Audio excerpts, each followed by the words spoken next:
çdo herë kemi pas krim zgjedhor, cënu vullneti qytetarëve, pra kemi cënim vullneti qytetarëve, kemi gërshtet ndaj shtetit, në fakt kur një person është i veshur me detyrën zyrtare dhe nuk e kryen detyrën zyrtare, në fakt vetëm nëse neglizhon me kry detyrën zyrtare, e leje më të ndërhyjë në proces zgjedhor, kjo është një gërshtet ndaj shtetit, edhe kemi cënim të sovranitetit të popullit për me adresu votën aty ku e ka orientu. Kjo gjë duket se të mbanë në piklim Krasniqi, jo tani, po ka qenë lirë, kritik në gjitha faza, duke adresu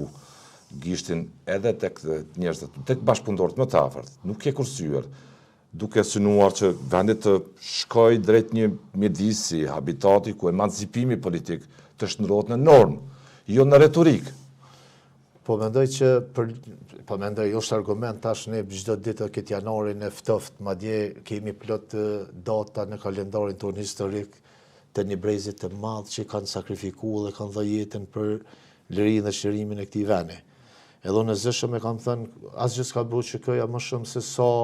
me shliru këtë vend edhe me mundësu njerëzve që me jetu lirë në këtë vend. Çka po ndodh në Kosovë, e më shumë se sot kur, se ti vetëm prej drejtës lirë televizis nuk e i cenun, prej si cilës drejt e i cenun, edhe prej drejtës në votje në fakt i cenun. Ne deri tash rrit kemi pas,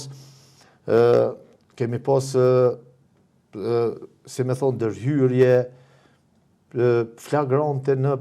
procesin zgjedhor përmes abuzimit të detyrës zyrtare. Tashmë kjo është zyrtarizu, kur ti në kohë fushatash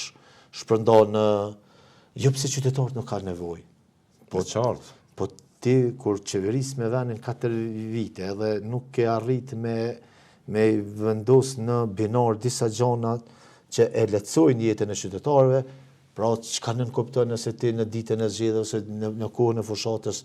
sado që ndan mjete, sado që janë të nevojshme, ato nuk janë reflektimi mirë për demokracinë që shec. Ne nuk